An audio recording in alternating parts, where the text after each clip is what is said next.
Greetings, Nick with Sweetwater here, and today I have the honor of being joined by the elder statesman of thrash. His title, not mine, Gary Holt. Thanks a legend, for having me. man, Thanks a legend. Did you call me elder or older? Either one works, right? They both work, yeah. Yeah. Elder, older. No, Older. you're elder, The I'm older, older. the older statesman. We're here to celebrate two things that happened in April. One happened 40 years ago. This came out, Bonded by Blood, a legendary seminal thrash album, right at ground zero of that whole movement. He's responsible for this.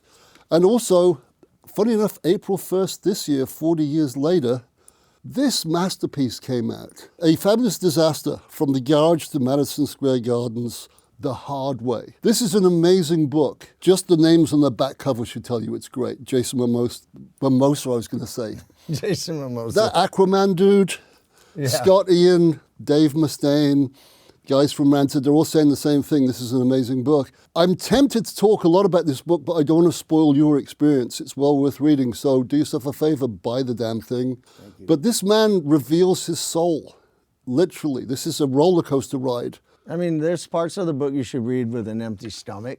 Oh yeah, it's brutal. It's brutal. There's some cringe-inducing moments, but you know, I wanted it to be cringe-inducing when we're discussing like the darker side of my life, you know. Yeah. I didn't want to gloss over it. I wanted to make your skin crawl a little bit, but I wanted it to be funny too. You know, there's a lot of laughs in there. A million stories didn't make it. I wouldn't say it's a warning, but it shows you where people could go and where some people didn't get out of that darkness. Thankfully you got out of the darkness. Yeah, a lot of people I know didn't make it out, you know. Looking back on those dark moments, have you learned something positive from that, like collateral beauty, for want of a better word, as opposed to collateral damage? Does it make you appreciate things more? I've learned to not take anything for granted. You know, I went from having this, like, you know, a good career, but I never made money. Management just fed us like a little salary, and we were happy as long as we could, like, I could buy video games and weed and pay my rent. That's all I cared about. Never asked where the money went, never knew. Right. But, you know, we were doing really well, and then grunge happened, and we also weren't making our best music, and personal conflicts and things, you know, and then it all went away, and then, as it says in the book, I was cleaning up dog shit in an RV lot, you know. But now I'll play a club, and if 200 people show up, I'm still happy. That's a great chapter in the book, where it's riffing in 83, roofing in 93. Yeah, fuck you, Kerrang! Magazine.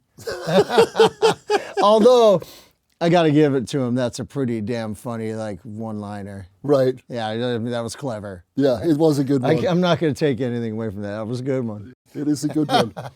So the Bay Area, like you started off, you befriended a guy called Kirk Hammet who wrote the forward for this. Yeah. I've heard of him. He's in a little band. Yeah, he's in a little band. They kind of made it. But you went from being his friend to being his roadie. Then you started playing guitar through him. He kind of enabled you. Am I correct in saying that? He gave you your first you know, considering enabling as a theme in the book. You know? Yeah, exactly. Pun intended. He enabled me. In a positive way, playing guitar. Yeah, I mean, we became really good friends, and, you know, people say, oh, did you tech for Kirk? No, I roadied for Kirk. Yeah. A tech actually does something. A tech at least tunes a guitar. I never tuned a guitar. I never changed strings. I carried his, like, Gallian-Kruger combo. Right. And helped set up the stage and brought the kegs in, you know. Right. So roadie it is. But, you know, he asked if I wanted to learn to play guitar, and I always did. I'm the youngest of 6, and my parents had spent, I don't know how much money on saxophone lessons and trumpets and even a piano for my brother, a little upright that became like the family mantelpiece. And they didn't think I'd stick with it. And then I got a chance, and I was in Exodus 6 months later. I know, which is remarkable, really. You're almost patient zero, for want of a better word. You were in the epicenter of that whole thrash movement. You were there when Mustaine was still in Metallica, then you saw, then Slayer, then Kerry briefly in Megadeth. I saw that, yeah. Anthrax with Neil Turbin. Like, this is when it all began, and Bonded by Blood is part of that. Yeah, absolutely. Do you look back fondly on that time? Oh, dude, totally. I mean, we had so much fun. I mean, a lot of it, you know, I look back now and know where things led.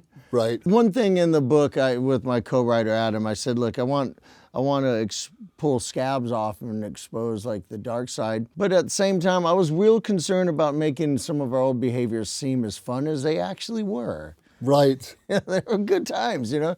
You know, even in sleep deprivation, it can be funny as hell, you know. But, you know, it led to like just death and just horrible everything. Life spiraled out of control. It went from fun to not fun, you know. But, you know, the old days, I look back at all of it fondly. Lucky that I was there, you know. San Francisco Bay Area, the club scene, I could go to a different club every night of the week and not see the same band twice. Yeah, how great was that? Awesome. England was the same, because we kind of have parallel exactly. universe. You had to watch for the police when you were postering the town. You'd create your own gigs. Yeah, that's what we did. We rent a hall man. and build a stage, and that was what Exodus was famous for before we ever played a real club. Right. You know, and the first time we ever played a real club was the old Waldorf, and it's the first time we ever met Metallica, you know. I'd never heard of them. Because they weren't to be heard of back then. They were in the same boat as you. Yeah, and then we saw them and like kind of like staring at a mirror almost, you know. Like I said, parallel universe, yeah. Shit, you know. That's what the book is great. So seriously, read it. You know, the great thing is like you came out of it, you know, so the darkness made you who you are today in a weird way. Yeah, I mean, I'm well preserved. I'm like a Twinkie. You know, I've got enough chemicals running through me to keep me alive well past my actual time of Best death. before date? Yeah. Yeah. I've come out of it with a huge appreciation for what I'm able to do, even on a small level. Like, you know, I went from the Farewell Slayer tour, Which was huge. Sold out 2 nights at the Forum, and a month and a half later, I was on tour with Exodus, showering in a moldy, mildewy German hall shower. And it was great. And it was awesome. Yeah. I got strip searched by the Swedish border police. Was that good? No, that was bad. I was mad. That was Lee Altus's fault. I was on a ferry. That was the worst storm I've ever been on a boat. I thought I was going to die and still loved it all. During the book, you actually say, yeah, I'm a traveling clothes salesman. That's all any of us are now. I mean, some bands, you know, Metallica, I'm sure, could do have a this staff to do well it, yeah. without selling a single shirt. But, you know, for bands like Exodus, you know, we're a traveling pop-up store, you know.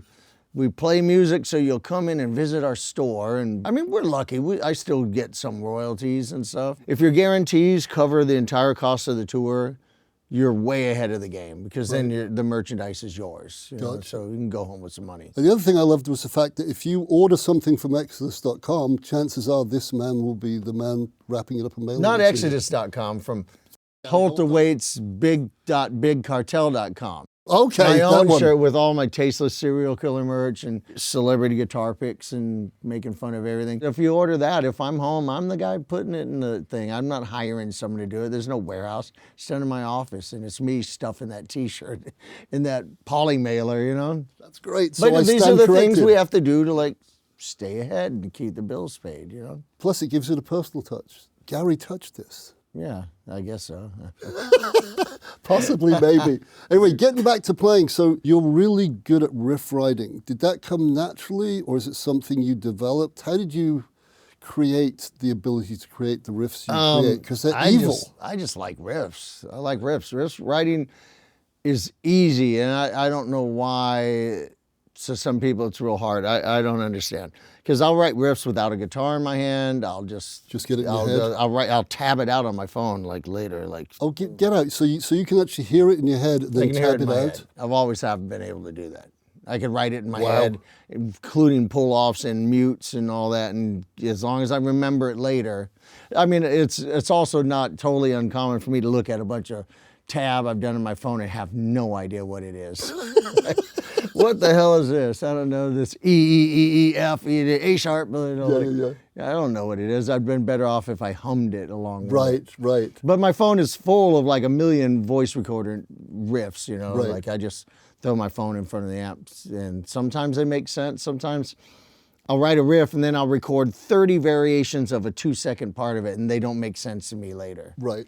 Like, I don't But they know did at the time. What's the 10th version supposed to be, you know? Now, do you know music theory at all? Because you used lots of evil scales and Yeah, a riffs. little, you know, just, I like a lot of guys my age, I learned it all, you know, by record copying. You know, I Right. took a music theory course in junior college when I dropped out of high school because my mom told me you better go to school. Right. And so I took it, and it was a little interesting, but, you know, I just learned where your thirds and fifths and all that stuff are. And, and people will come up to me this day and describe a solo I did, and they'll name the scale, and I'm like, that's what you call that? I wasn't sure. Phrygian dominant scale. Oh, okay. Let's see if I remember that. They'll call it that, and I said, oh, you mean that Richie Blackmore thing? There you go. Yeah. Gates of Babylon ripoff, Which brings me neatly to my next question, influences. Because your Richie, influences are older than people might think. Because you play modern, aggressive stuff, but Richie's one of them. Well, I'm grew up on hard rock. I'm the youngest of 5 boys. And Richie Blackmore was my favorite guitar player. Schenker's number 2, and sometimes they bounce back and forth from 1 to 2, depending on. Angus Young and Ted Nugent. These are like my heroes. That's a good quartet right there. Yeah, like Ted Nugent's the one who made me want to play. I'd seen him live, and I thought the guy was 10 feet tall. Yeah. It's got the big guitar, big Gibson Birdland, In my high school, AC/DC and Ted Nugent reigned supreme. They were like the kings, and that's the stuff I grew up on. And then later, I discovered Judas Priest. Sabbath was always in the mix. Of course. And then Motorhead and then the first Iron Maiden album. Oh, yeah, with Paul Di'Anno, with the punky. Yeah. Those changed my life. Angel and then Witch. Discharge. There you go. That explains some of the aggression. Yeah, what's funny is that showing what England was like back in the day. I saw Def Leppard before the first record came out. They played a Greyhound racetrack, and the opening act was Angel Witch. That's awesome. Yeah, it was in some social club. We played Get Your Rocks Off at my first Exodus show ever, For a long time, we used Let It Go as our walk-on music,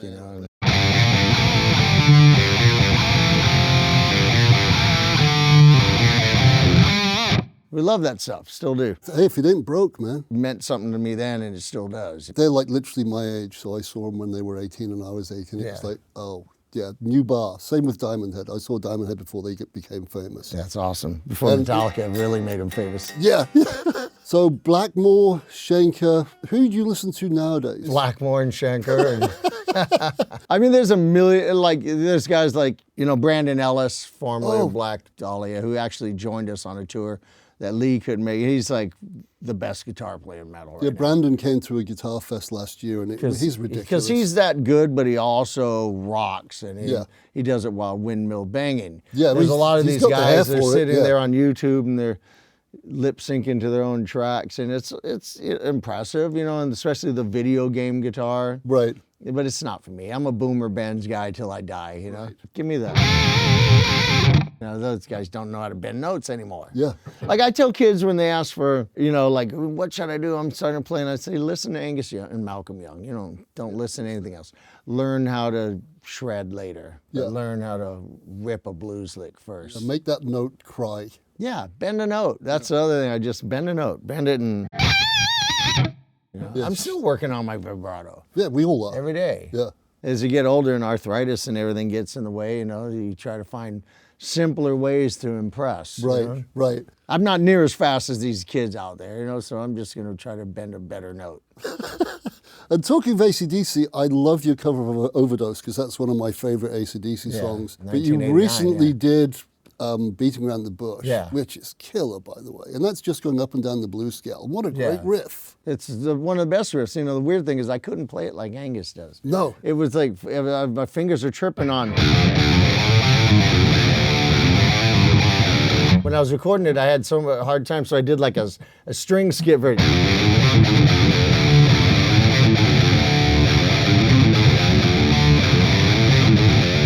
I went to the open it.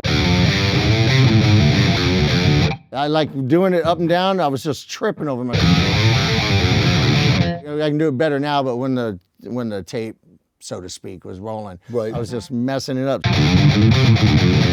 And then I was able to mute it a little more that way. That sounds good that way, actually. Yeah, because you can get some more mutage. Because it was a mess. Yeah. I was trying to do it like them. The Scorpions, you just did He's a Woman, She's a Man. Yes, yeah. Killer version. More heroes of ours, Uli, you were an Uli fan? Yeah, of course. It was the first time I went to Kirk Hammet's house, and we were going to see Ted Nugent and the Scorpions, and the first time I really hung out with him. Right.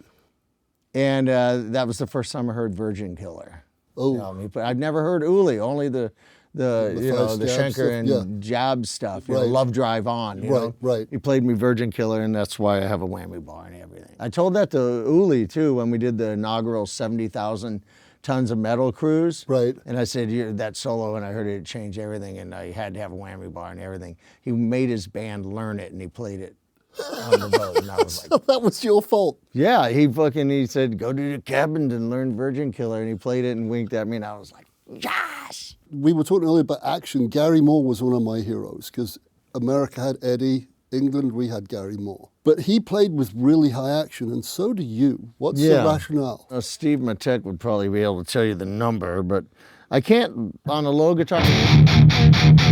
I mute really hard. You can see here where my E string is gouged Yeah, a chunk out of the EMG Right. because of me.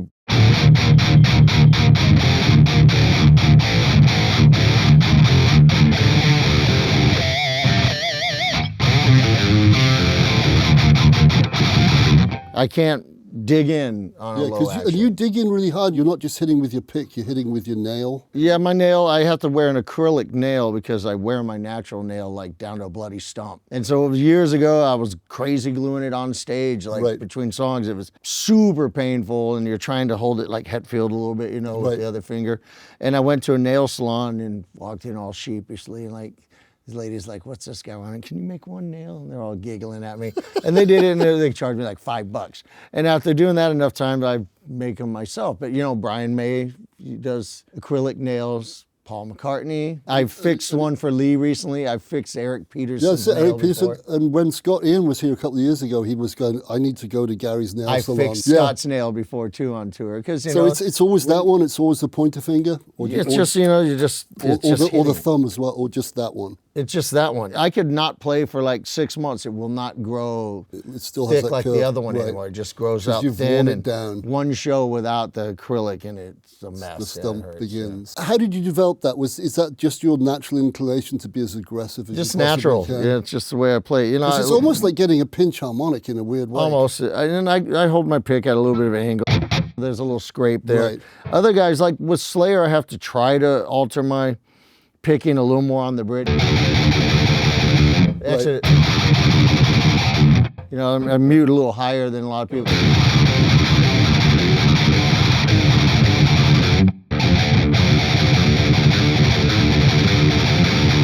Because the shit's so fast, Yeah, it's ridiculously fast. Like I like to mute deeply, Manly muting. Yeah, that's what we That's call a new it. term. When we make fun of like other friends or guitar players, and like we go, "This is the hand of man. You have the hand of child. Child You muting. have the child's hand." How hard is it for you to maintain the speed you've developed, and has it suffered? You've been very public about your tendon and arthritis. and Yeah, I things. mean, I like a lot of guitar players. My fingers, like I can't touch my palms anymore. Yeah, that's about as far as they bend down. The fingers are getting big, and Right. the arthritis gnarly- and the tendon problems I had in both elbows. It was Slayer. I had so many cortisone injections I can't count, until they just turned them to mush, and I had to go to physical therapy. Wow. And so I warm up. I'm good now, but I have to warm up like a solid hour before we play. Yeah, we and just- some riffs are harder for me to do now. My own riffs. you Right. know? So just to maintain, yeah, because Yeah, I have to go. I have to warm up. what is the hardest Gary Holt riff that Gary Holt has trouble playing? I don't know. It's just simple things. The Things we haven't punishment- played in the a long punish- time. What about the punishment will continue? That's pretty fast. That one's not too bad, but I have a cheat on that. Oh, you but do? My elbows, like, got really bad when I tracked that song. I blew it out. I had an injection Okay. to prepare for the album, and it felt great, and then I just blew it out. And by the time we were done with the album, I couldn't play for like more than 10 minutes. But, it's just an up, down, down, down.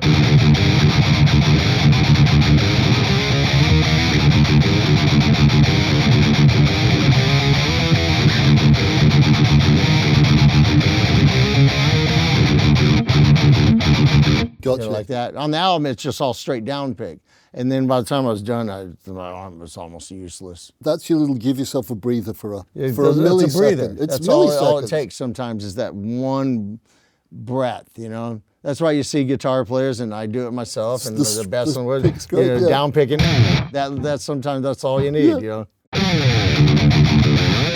Yeah, just to give that break. Even James, I've seen James doesn't, doing he's it. the best ever, you know, Yeah. like when you have the sickest down pick section and then there's a big slide in the middle, there's a reason that slide's there. But he's still the best, and he sings while doing it. I can't sing a note and play at the same time. Yeah, him and I can barely do backgrounds. then the guy who really gets me is Dave Mustaine. How does he play some of those riffs and sing? Yeah, see, his stuff's different. It's Yeah, like it's super technical. technical and super difficult, especially to make all them notes ring out and stuff. It's not necessarily punishing, but it's a different kind of hard. Yeah, It's yeah. super hard, and to sing that and play it just as tough. I And don't he know how says they some do really it. nice things about you on the back of the book, by Yeah, the way. yeah, I Did you loved pay him for that? No. Yeah, I did. No, I actually loved It was as real well. expensive. Yeah. No, Dave's... I Royalties really on the like book. Dave. I had to give him Yeah. a couple points. And Randy Blythe shot the cover as well. So it's, Yeah. We toured together pretty much for 2 years for the Slayer farewell, and he'd taken that photo, and I have it hanging on my wall at home, and I was like, this is just like the perfect photo. How long did the book take to write, by the way? We worked on it for at least a good year and a half, probably. There's some depth and breadth to it. It's not just to skim Yeah. through it. I mean, there's enough stories left for a follow-up.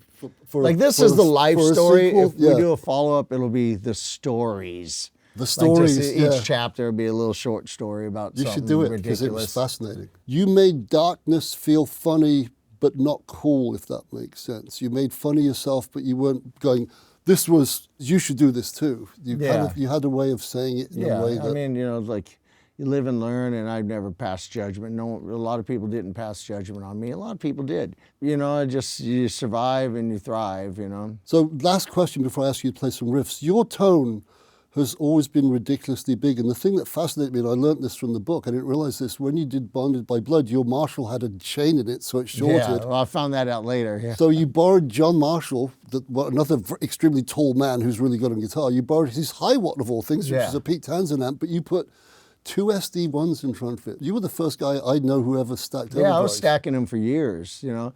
But usually I had one for rhythm, and then the other was like to boost leads and get the Okay. whammy bar stuff. On that album, they both had the drives on 0 and the levels on 10. Right. We tried one and it wasn't quite crunchy enough, and then we let's put another one on. And it's like, it worked, you know, it made kind of a classic guitar tone, you know, that I never did again. And then, yeah, I got the amp fixed, and the tech guy pulled out this charred little cheap, like, $5 gold chain that I guess I had, and I put on top, and it just through and shorted snaked it out. into the vent and arced out on a tube and blew out my head.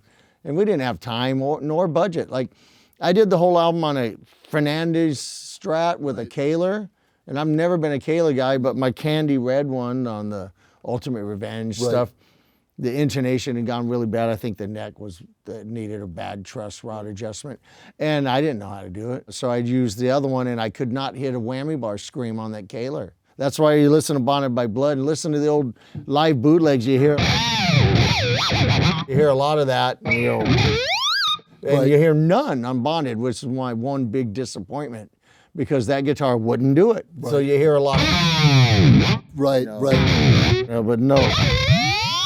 I couldn't make it do it. So your ESP, obviously, which this thing weighs a ton, by the way, folks. It weighs a ton. EMGs, is it 8185? 8189R. Oh, okay. So it's got the, like, you know.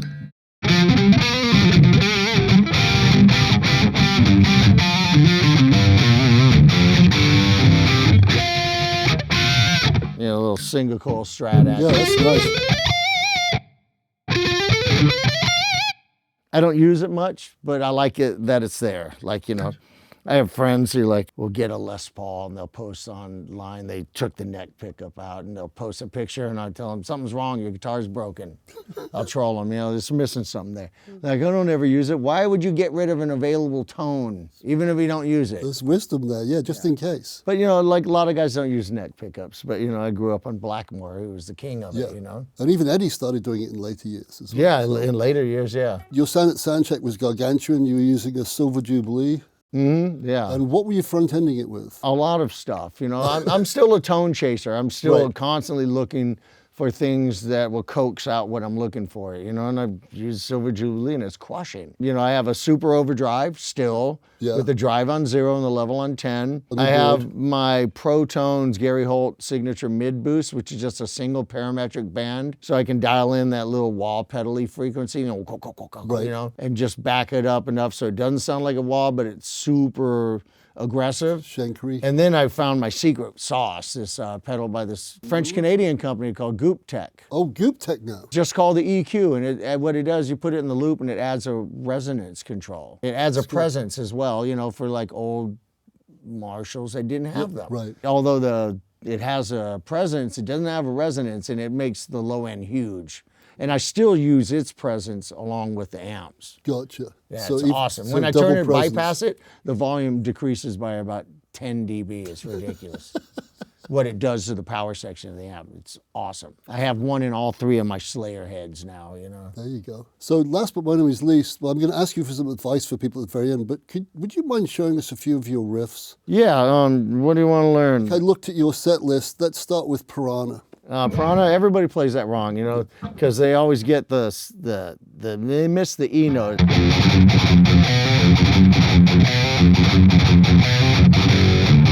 They always miss.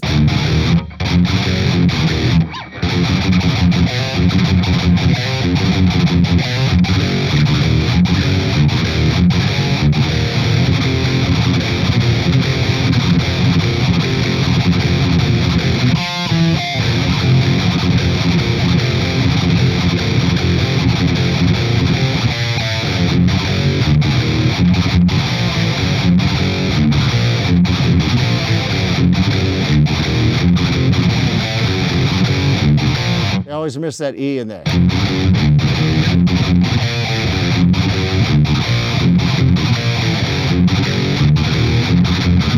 That's the sauce, is that E. That's the big low end The note in magic there. thing, yeah, to give it that oomph. Toxic Waltz. I got to actually play that. Not warmed up at all.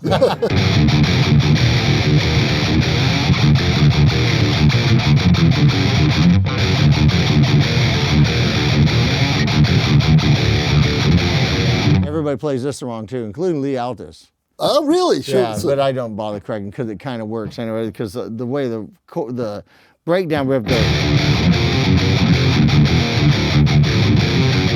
most people. I like to keep my left hand lazy. Okay. That's why I do a lot of. So I don't have. Gotcha, yeah. And the chorus.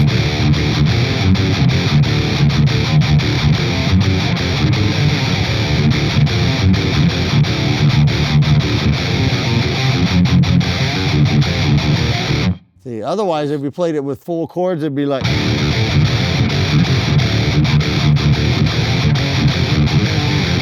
That's a lot of movement. Left hand's got to move too Yeah, much. Yeah. You Good, know, lazy economy of movement. Your hand almost never leaves that spot. You know? And it has a vibe to it, so it has Yeah. a source to it, has a gnarliness to it. Yeah, by doing exactly. that as And well. that shit's all over that song, you know, in the solo section.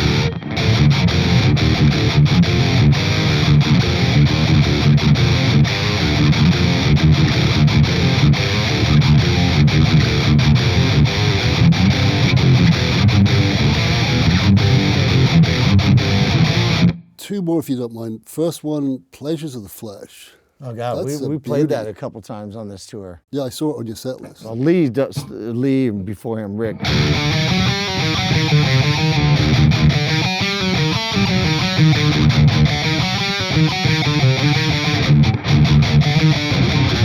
Let's see, I don't play that part.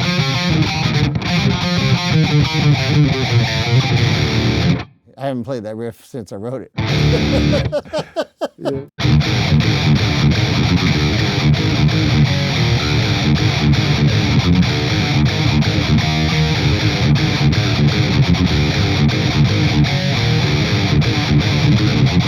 See, depending on how warmed up I am, is if I downpick the little Gotcha. the little third fret.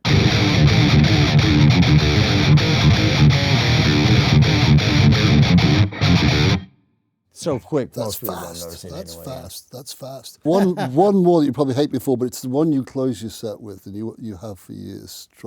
Strike of the Beast? Yeah, that's a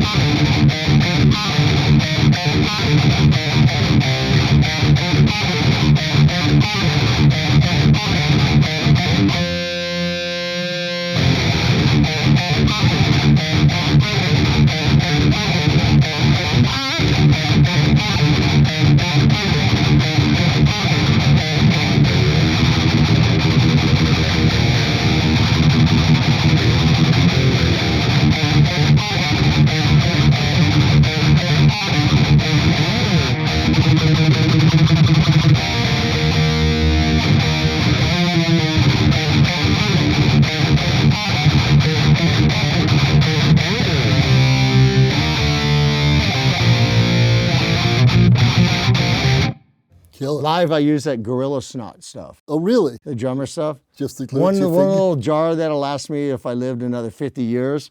But like I put a little bit on it and the pick won't even come off my hand like that. Would you do that? Tom used it on drums and he'd stick his glove hands out and I'd go up and just like that. But I bought my own. It'll last me till the next ice age. Because I barely like just go in and Steve hands it to me and I like, just if I get too much, it's a problem because then you can't adjust the pick. Right. Yeah. It just wants to sit, and if it's in the wrong spot, You're screwed. Yeah. and your pick's a little too angled, and you almost have to like fix it by hand. Yeah, it's a nightmare.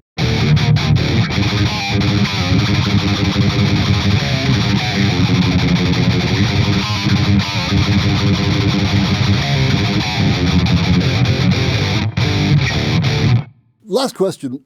What advice would you give to someone who's watching this who would like to follow in a few of your footsteps, not necessarily into the darkness, but into the light? Yeah, I was gonna say, don't follow all of my footsteps. You know, sometimes those footsteps in the sand, don't follow them. They're heading right to the quicksand. I don't know. You know, the times are different for myself and you. You know, like we didn't have downloading and all that stuff. Like I always tell people, what advice I got for them is learn a trade. You know, because it's hard to make a living. But if I'm going to give serious advice, listen to Angus. He'll teach. Angus knows all. You don't need anything else. Just learn to, you know, just like you take that simple.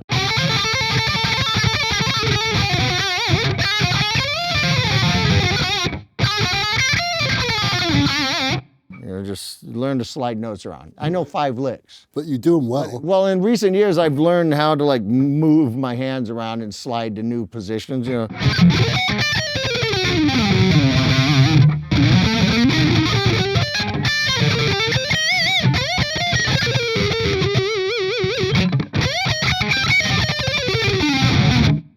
Messy, but that's the picture. Cool. And there you have it, folks. Angus knows all. Yeah. Buy this darn book because it's an excellent read. It really is. And I'm not just saying that because you gave me $20. And last but by no means least, support your local bands. If you go see a band, buy a t-shirt, buy something from them. Yes. Don't go to Spotify, buy the CD. Yeah, buy the CD and buy the shirt from them, not from Hot Topic. There you go. Although Hot Topic, please feel free to start carrying Exodus merch. And remember, if you order something from his website, the Holt website, Yeah, I'm the guy who chances are- shoved it in that envelope for So you might have some gorilla snot on something as You well. might, you might.